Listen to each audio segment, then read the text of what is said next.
जय हिंद साथियों, आपका स्वागत है आपका अपना education channel study maker for you में। साथियों, आज कुछ देखते हैं जीके का महत्वपूर्ण क्वेश्चन जो कि हर बार किसी न किसी एग्जाम में पूछा जाता है। तो क्वेश्चन हम पढ़ा देखते हैं। प्रतिध्वनि सुनने के लिए सुर और प्रवर्तक सतह के बीच न्यूनतम दूरी कितनी होनी चाहिए थी? होनी चाहिए आपका 70 मीटर होनी चाहिए थी। राइट आंसर इसका बी हो जाएगा। क्वेश्चन नंबर दूसरा देखते हैं, ध्वनि तरंग का परिवर्तन किससे कहते हैं? यानी ध्वनि तरंग का जो परिवर्तन है वो किससे कहते हैं? तो ये कहते हैं आपका ध्वनि का मुड़ के लौटना ही परिवर्तन, ध्वनि का परिवर्तन कहते हैं। तो राइट आंसर इसका बी हो जाएगा।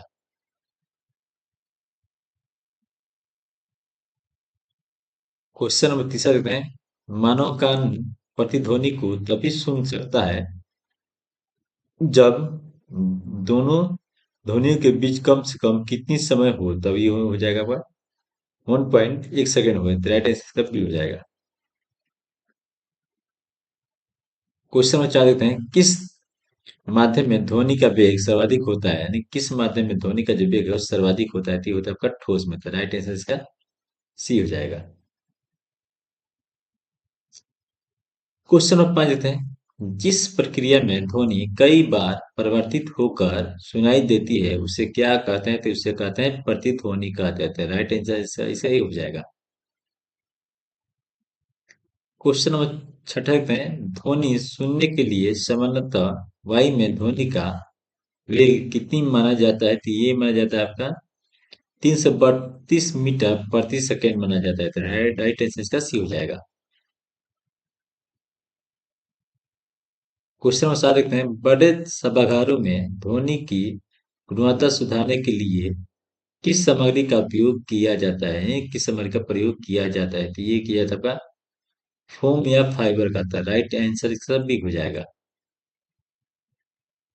क्वेश्चन नंबर 8 देखते हैं, प्रतिध्वनि किसका उदाहरण है? यानी प्रतिध्वनि है जो कि ये किसका उदाहरण दिया है? आपका परावर्तन का उदाहरण। तो राइट आंसर इसका बी हो जाएगा। क्वेश्चन नंबर 9 देखते हैं, किसी व्यक्ति को प्रतिध्वनि सुनाई देने के लिए ध्वनि का कुल समय कितना होना चाहिए? तो ये होना चाहिए 0.1 सेकेंड होना चाहिए था। राइट आंसर इसका बी हो जाएगा। क्वेश्चन नंबर 10 देखते हैं, किसी सभागार में बार बार परिवर्तन के कारण ध्वनि की मिश्रण सुनाई दे इसे क्या कहते हैं? तो इसे कहते हैं वो गूंज कहते हैं। तो राइट आंसर इसका बी हो जाएगा। क्वेश्चन नंबर 11 देखते हैं, सोनार किस सिद्धांत पर कार्य करता है? यानी जो सोनार है वो कौन से सिद्धांत पर कार्य करता है? तो ये कहता है ध्वनि का परिवर्तन पर कार्य करता है। तो राइट आंसर इसका बी हो जाएगा। क्वेश्चन नंबर 12 देखते हैं, ध्वनि तरंगों का किस माध्यम में अपवर्तन नहीं है होता है? ये नहीं तो का निर्वात में नहीं होता है। तो राइट आंसर इसका डी हो जाएगा। क्वेश्चन नंबर 13 देखते हैं, किसी बड़े हॉल में ध्वनि के बार बार परिवर्तित होने को क्या कहते हैं? तो ये कहते हैं आपका प्रतिध्वनि कहते हैं। तो राइट आंसर इसका डी हो जाएगा।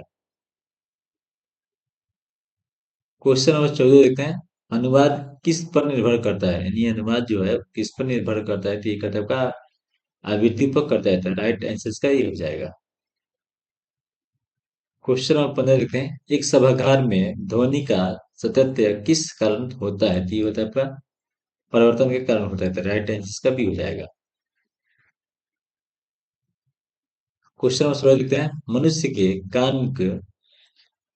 के कान दो ध्वनियों अलग अलग सुनाई देने के लिए न्यूनतम समय अंतराल कितनी होनी चाहिए थी? होनी चाहिए होगा 0.1 सेकेंड होनी चाहिए। तो राइट आंसर आंसर इसका ही हो जाएगा। क्वेश्चन नंबर 17 लिखते हैं, प्रतिध्वनि का उपयोग कहाँ किया जाता है? यानी प्रतिध्वनि का उपयोग कहाँ किया जाता है? तो ये किया जाता है आपका गहराई मापने में। तो राइट आंसर इसका भी हो जाएगा। क्वेश्चन नंबर 18 देखते हैं, ध्वनि किस प्रकार की तरंग है? जो ध्वनि है कौन सी प्रकार की तरंग है? तो ये आपका अनुदैर्ध्य है। तो राइट आंसर इसका भी हो जाएगा। क्वेश्चन नंबर 19 देखते हैं, कौन सा उपकरण समुद्र की गहराई मापने में प्रयुक्त होता है? तो ये होता है आपका सोनार होता है। तो राइट आंसर इसका ही हो जाएगा। क्वेश्चन नंबर 20 देखते हैं, प्रतिध्वनि सुनने के हेतु न्यूनतम दूरी लगभग 70 मीटर क्यों होती है? तो ये होती है इसका कारण है कान की सीमा जो है 0.1 सेकंड होने के कारण होती है, तो राइट आंसर इसका भी हो जाएगा। क्वेश्चन नंबर 21 देखते हैं। गुफाओं में आवाज का दोहराव किस कारण होता है? जो गुफा होता है, तो आवाज का दोहराव किस कारण होता है? तो ये होता है परिवर्तन के कारण होता है, तो राइट आंसर इसका भी हो जाएगा। क्वेश्चन नंबर 22 देखते हैं। ध्वनि की चाल किस पर निर्भर करती है? जो ध्वनि है उनकी इसकी चाल जो है किस पर निर्भर करती है? तो ये कहते हैं पर दाब और तापमान पर, तो राइट आंसर इसका ये हो जाएगा। क्वेश्चन नंबर 23 देखते हैं। निम्न में से कौन सी ध्वनि तरंगों का गुण नहीं है? इसका गुण है ध्रुवीकरण है, तो राइट आंसर इसका सी हो जाएगा। क्वेश्चन नंबर 24 देखते हैं। ध्वनि का परिवर्तन किन सतहों पर से अधिक होता है? तो ये होता है आपका कठोर पर, तो राइट आंसर इसका सी हो जाएगा। क्वेश्चन नंबर 25 देखते हैं। एक व्यक्ति चिल्लाता है और 2 सेकंड बाद प्रतिध्वनि सुनता है, दूरी कितनी होगी? तो होगी आपका 664 मीटर होगा, तो राइट आंसर इसका भी हो जाएगा। क्वेश्चन नंबर 26 देखते हैं। ध्वनि की चाल यदि 346 मीटर प्रति सेकंड हो और प्रतिध्वनि वापस आने में कुल समय 3 सेकंड हो, तो दूरी कितनी होगी? तो होगी आपका 519 मीटर होगी, तो राइट आंसर इसका भी हो जाएगा। क्वेश्चन नंबर 27 देखते हैं। प्रतिध्वनि सुनने के लिए किस प्रकार की सतह उपयुक्त होती है? तो ये होती है आपका कठोर और चिकनी होती है, तो राइट आंसर इसका डी हो जाएगा। क्वेश्चन नंबर 28 देखते हैं। प्रतिध्वनि किस माध्यम में नहीं हो सकती है? ये नहीं हो सकती है पर निर्वात में, तो राइट आंसर इसका डी हो जाएगा। क्वेश्चन नंबर 29 देखते हैं। ध्वनि तरंगों का परिवर्तन कब होता है? ध्वनि तरंगों का परिवर्तन कब होता है? तो ये होता है आपका जब वो किसी सतह से टकराती है तब, तो राइट आंसर इसका ये हो जाएगा। क्वेश्चन नंबर 30 देखते हैं। किस स्थिति में गूंज की समस्या होती है? तो ये होती है आपका कठोर दीवार के कारण, तो राइट आंसर इसका बी हो जाएगा। क्वेश्चन नंबर 31 देखते हैं। ध्वनि किसमें नहीं चल सकती है? ध्वनि जो है किसमें नहीं चल सकती थी? नहीं चल सकते पर निर्वात में, तो राइट आंसर इसका डी हो जाएगा। क्वेश्चन नंबर 32 देखते हैं। प्रतिध्वनि से बचाव कैसे किया जाता है?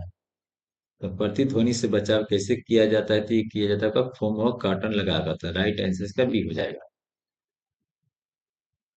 क्वेश्चन नंबर 33 देखते हैं। ध्वनि तरंग का संचरण किन माध्यमों में होता है? तो ये होता है आपका सभी में होता है, तो राइट आंसर इसका डी हो जाएगा। क्वेश्चन नंबर 34 देखते हैं। ध्वनि किस प्रकार की ऊर्जा है? तो ध्वनि जो किस प्रकार की ऊर्जा है? तो ये आपका यांत्रिक ऊर्जा है, तो राइट आंसर इसका सी हो जाएगा। क्वेश्चन नंबर 35 देखते हैं। प्रतिध्वनि का उपयोग कौन सा जीव करता है? तो ये करता है आपका चमगादड़ करता है, तो राइट आंसर इसका बी हो जाएगा। क्वेश्चन नंबर 36 देखते हैं। सोनार का पूरा नाम क्या है? तो सोनार का जो पूरा नाम है ये क्या है? तो ये आपका साउंड नेविगेशन एंड रैंगिंग हो जाएगा, राइट आंसर इसका ये हो जाएगा।